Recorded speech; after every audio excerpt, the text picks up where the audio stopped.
J'avoue ne pas parfaitement comprendre ce qui fait bouger les cours de l'or, et je n'en ai jamais eu en portefeuille. Mais ça ne m'empêche pas de m'y intéresser. Le cours de l'or a flambé ces 10 dernières années. Fin 2012, le cours nominal a atteint un record et le cours ajusté de l'inflation s'est approché de son précédent record des années 1970. Mais ces derniers mois, le cours de l'or a fortement reflué, et tout le monde se demande si l'or va poursuivre sa chute. Ce qui revient à se demander, l'or est-il sur ou sous-évalué? Je vais essayer de répondre à cette question avec mes modestes connaissances de l'or. L'or a-t-il une valeur intrinsèque? La valeur intrinsèque d'un actif est fonction des flux financiers attendus, de la croissance et du risque. Comme l'or ne produit aucun flux financier, il est impossible d'en estimer une valeur intrinsèque. Le même raisonnement vaut aussi pour tout objet de collection, comme une toile de monnaie, un bijou Cartier ou une lettre autographe de Napoléon Bonaparte par exemple. Si la principale maxime de l'investisseur classique est de ne jamais investir dans un actif sans en estimer la valeur, alors l'or est clairement à oublier. D'ailleurs, Warren Buffett n'investit pas dans l'or précisément pour cette raison. Mais il existe d'autres façons d'estimer la valeur fondamentale d'une commodité, matières premières, métaux précieux, etc.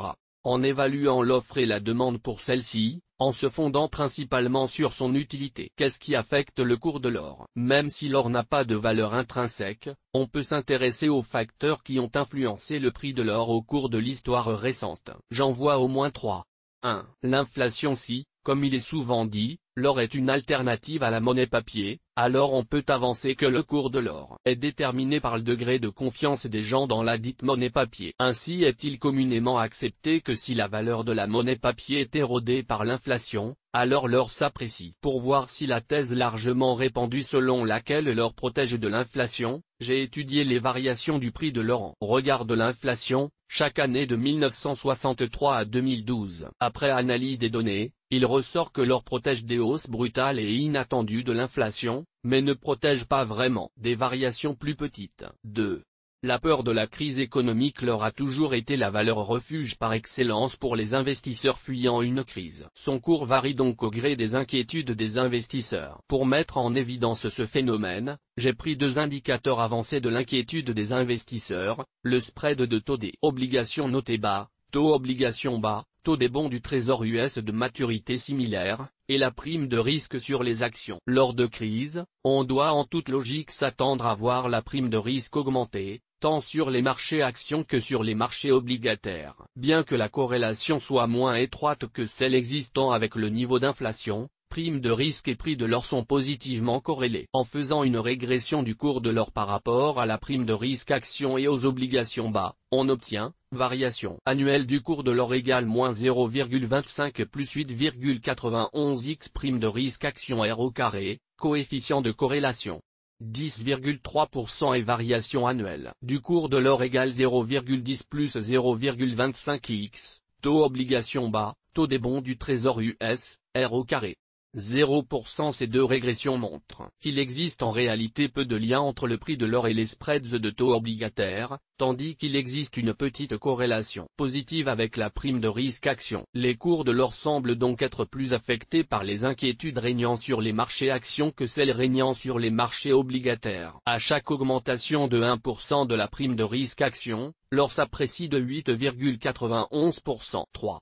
Les taux d'intérêt réels. Quand vous achetez de l'or, vous renoncez au rendement, dividendes, coupons, que vous auriez pu avoir en investissant votre argent dans des actifs financiers, actions, obligations. L'ampleur de ce coût d'opportunité trouve son expression dans les taux d'intérêt réels. Des taux réels élevés signifient un coût d'opportunité élevé, ce qui se traduit par une baisse du cours de l'or. Le taux d'intérêt réel est facile à mesurer. Il suffit de prendre le taux d'une obligation du trésor US indexée à l'inflation. Alternativement, on peut prendre le taux, presque, sans risque nominal, auquel on retranche le taux d'inflation. La régression du prix de l'or par rapport au taux réel donne le résultat suivant, variation annuelle du cours de l'or égale 0,27 moins 6,94 x, taux des bons du trésor US, taux d'inflation, R au carré égale 36,6%. Des taux réels négatifs poussent le cours de l'or à la hausse. C'est ce qu'on a vu depuis 2009. Et réciproquement, des taux réels élevés font baisser le cours de l'or. C'est ce qu'on observe actuellement. Une estimation de la valeur relative de l'or, bien qu'il soit utile de savoir que le cours de l'or varie avec l'inflation, la prime de risque et les taux réels, tout cela ne nous dit pas si l'or est sur ou sous-évalué. Pourrait-on estimer une valeur relative de l'or? 1.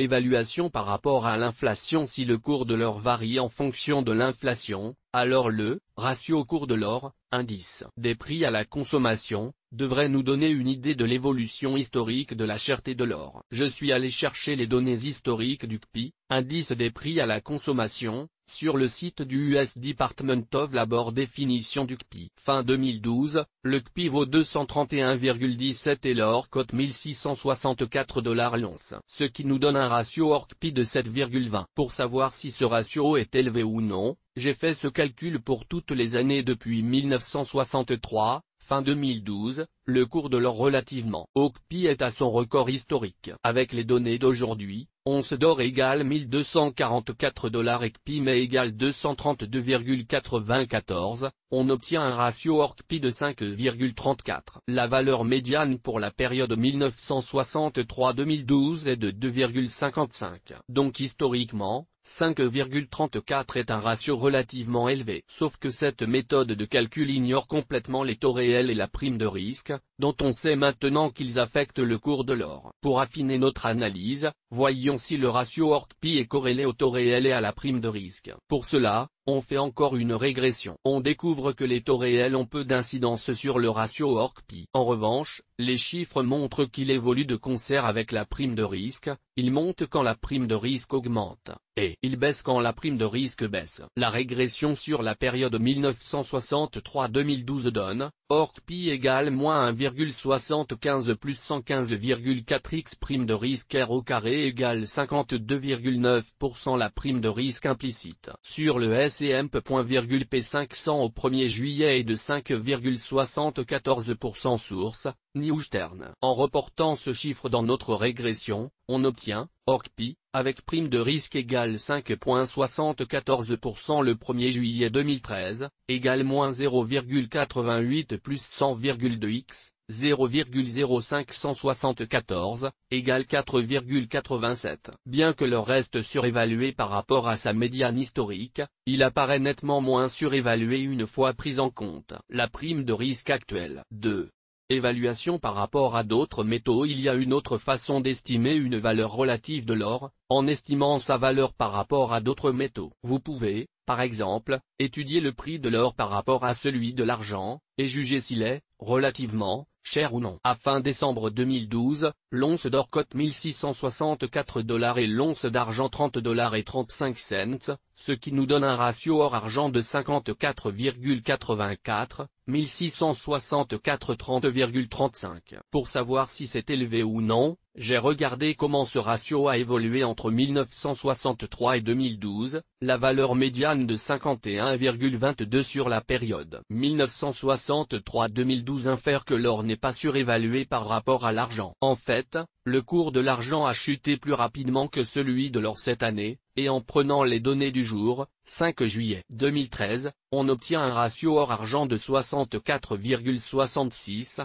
1216,27 18,81. Étant donné que les cours de l'or et de l'argent tendent à évoluer dans la même direction, je ne suis pas sûr qu'on puisse se servir de cette corrélation pour déterminer si l'or s'échange aujourd'hui au juste prix, mais elle peut certainement servir aux traders spécialisés à arbitrer entre plusieurs métaux. L'or comme assurance. On pourra m'objecter qu'évaluer l'or par rapport à l'argent ou à l'inflation ignore la principale raison pour laquelle les investisseurs gardent de l'or en portefeuille, à savoir comme assurance contre les risques rares mais potentiellement catastrophiques, du type guerre, hyperinflation ou attentat terroriste. De ce point de vue, l'or agit comme une police d'assurance pour qui investit principalement dans des actifs financiers. Pour parler plus concrètement, si vous mettez de l'or en portefeuille, ce n'est pas pour gagner de l'argent, mais plutôt pour acheter une assurance contre les Black Swans qui pourraient ravager vos autres investissements. Envisager l'or comme une assurance entraîne deux choses, il ne faut pas attendre de l'or des gains élevés sur le long terme. À part les 1970 et la dernière décennie,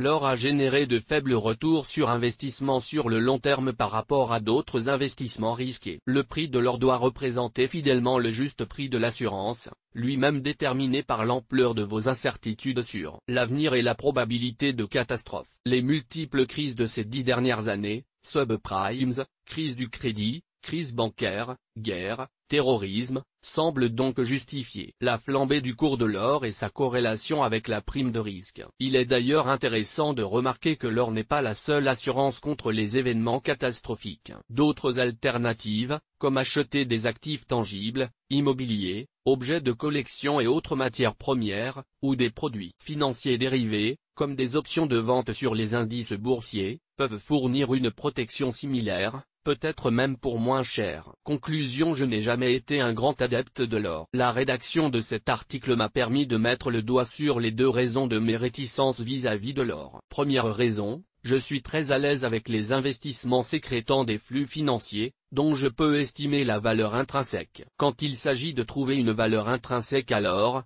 je suis complètement démuni. Deuxième raison, je ne partage pas la ferveur quasi religieuse que certains investisseurs ressentent pour l'or. Leurs analyses laissent souvent trop de place à l'émotion. En tant que novice de l'or, je n'investirai pas dans l'or, mais je pourrais envisager d'en acheter un peu en guise d'assurance. Pas besoin d'être paranoïaque vis-à-vis des banques centrales pour avoir des craintes légitimes que les cours des marchés actions, qui reposent sur des taux d'intérêt anormalement bas, ne finissent par s'effondrer. Historiquement, le coût de cette assurance est élevé, mais les risques contre lesquels nous nous assurons sont eux aussi historiquement très élevés. Laurent Cureau. Les informations de Café de la Bourse, comme et de ses publications, sont données à titre pédagogique. Elles ne constituent en aucun cas des recommandations d'investissement. Le lecteur se doit d'étudier les risques avant d'effectuer toute transaction. Il est seul responsable de ses décisions d'investissement.